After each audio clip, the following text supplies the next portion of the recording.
호세아 2장 14절부터 3장 5절까지의 말씀입니다. 2장 14절부터 3장 5절까지의 말씀을 저와 성도님들이 한 절씩 교독하도록 하겠습니다. 제가 먼저 읽겠습니다. 그러므로 보라, 내가 그를 타일러 거친 들로 데리고 가서 말로 위로하고 비로소 그의 포도원을 그에게 주고 아굴 골짜기로 소망의 문을 삼아 주리니 그가 거기서 응대하기를 어렸을 때와 애굽 땅에서 올라오던 날과 같이 하리라.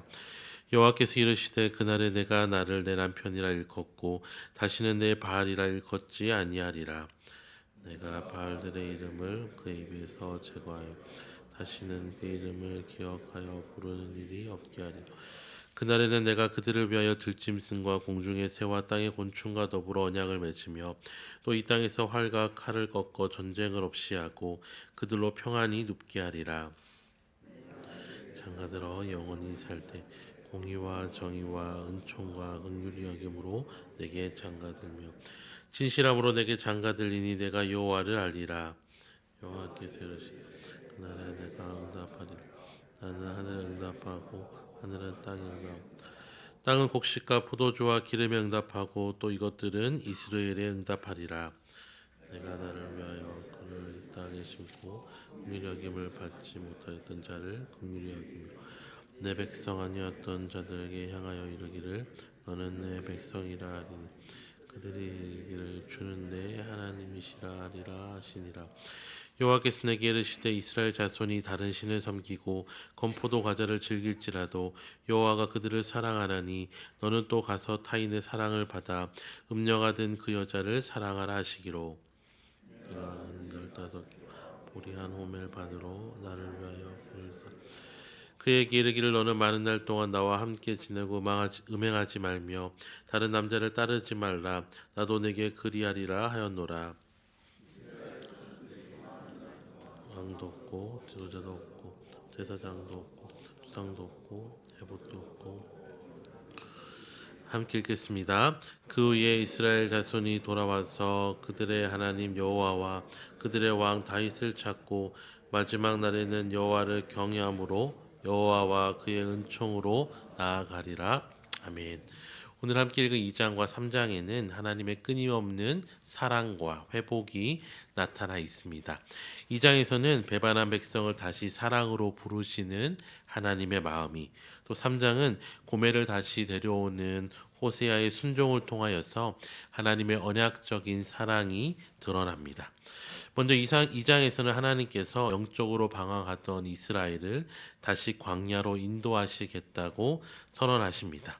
이는 사랑의 회복을 위한 준비 기간이며 하나님께서 그들에게 새로운 언약을 약속하시는 장면입니다.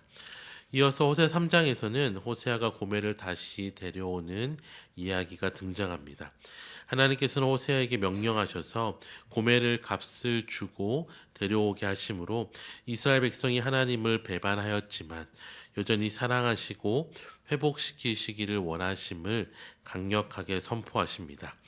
2장 14절에 그날에 내가 그를 타일러 거친 들로 데리고 가서 말로 위로하고 라는 말씀을 통하여서 광야라는 것이 고난의 장소이기도 하지만 동시에 하나님의 음성을 듣는 장소로서 회복을 위하여서 광야로 부르시는 하나님의 마음이 드러나 있습니다. 또한 다시 그들과 언약을 맺겠다고 18절에 말씀하시면서 하나님 이스라엘 백성의 배반에도 불구하고 그들을 향하여서 다시 한번 사랑의 손길을 내미시겠다고 약속하여 주십니다. 또한 호세아 3장은 이런 하나님의 사랑을 호세아의 실제 행동을 통해서 보여줍니다. 호세아가 자기를 버리고 떠나간 고멜을 다시 데려오는 과정은 부끄럽고 어쩌면 치욕적인 과정이었습니다. 그 과정을 통하여서 하나님께서는 자신이 이스라엘을 향한 사랑이 얼마나 절실하고 희생적이신지를 보여주십니다.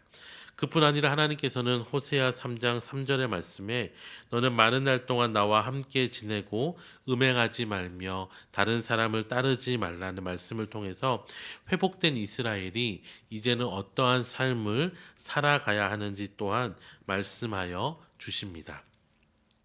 오늘 본문을 통해서 우리는 여전히 실패하고 무너지지만 그럼에도 우리를 향한 하나님의 끊임없는 사랑을 발견할 수 있습니다. 하나님 뜻대로 우리의 삶 가운데 광야와 같은 시간을 허락하시는 것은 우리를 포기하셨기 때문이 아니라 우리를 온전히 회복하시기 위함입니다. 우리의 죄와 허물에도 불구하고 하나님은 여전히 2장 19절의 선언처럼 내가 그를 사랑하리라고 우리에게 말씀하시는 변치 않으시는 사랑의 하나님이십니다. 또한 그 하나님의 사랑에 대하여서 3장을 통하여서 하나님의 용서와 회복의 은혜를 누릴 뿐만 아니라 특별히 하나님과의 교제를 방해하는 모든 것을 제거하고 멀리하는 것이 우리를 향하신 하나님의 사랑에 대한 마땅한 반응임을 오늘 본문은 우리에게 보여줍니다. 예레미야 29장 11절에는 너희를 향한 나의 생각은 재앙이 아니요 평안이요 너의 장래에 소망을 주려는 것이라고 말씀하십니다. 때론 광야와 같은 시련의 순간에도 하나님께서는 우리를 향하신 계획을 흔들림 없이 이루어 가시는 것을 기억해야 합니다. 요한복음 13장 34절에도 내가 너희를 사랑한 것 같이 너희도 서로 사랑하라고 말씀하신 예수님의 명령을 우리는 서로를 향하여서 실천하여야 합니다. 이 사랑은 쌓아둘 때의 힘을 발휘하는 것이 아니라 나눌 때에 비로소 힘을 발휘하는 것을 기억하면서 예수님의 명령 따라서 사랑을 받은 우리가 서로를 사랑하며 나아가야 합니다. 또 로마서 12장 2절에는 너희가 이 세대를 본받지 말고 오직 마음을 새롭게 함으로 변화를 받으라고 말씀하신 것처럼 우리는 하나님의 사랑을 받았기에 더 이상 세상의 방식 그리고 이전의 방식을 따르는 것이 아니라 하나님의 방식, 오늘 말씀의 방식을 따름을 통하여서 우리의 삶을 날마다 새롭게 할 때에 우리의 삶을 통해서 하나님께 영광이 되고 이웃에게 기쁨이 되고 우리 자신에게 행복이 될 것입니다. 이 아침에 함께 기도하실 때에 먼저는 이 하나님의 사랑을 잊지 아니하고 다른 것이 아니라 이 하나님의 사랑에 우리의 삶을 맡기고 그 안에서 참 만족과 평안을 누리는 우리가 되게 해달라고 기도하시고 이런 하나님의 사랑 안에서 서로를 바라보며 사랑을 흘려보내며 우리의 사랑 또한 하나님의 사랑을 점점 더 닮아가는 오늘 하루가 되게 해달라고 기도하시는 저와 모든 성도님들이 되시기를 주님의 이름으로 축원합니다. 기도하겠습니다. 사랑과 은혜가 충만하신 하나님 아버지, 오늘 말씀을 통하여서 우리의 삶을 되돌아보게 하시고 하나님의 끊임없는 사랑을 다시 한번 발견하게 하시니 감사합니다.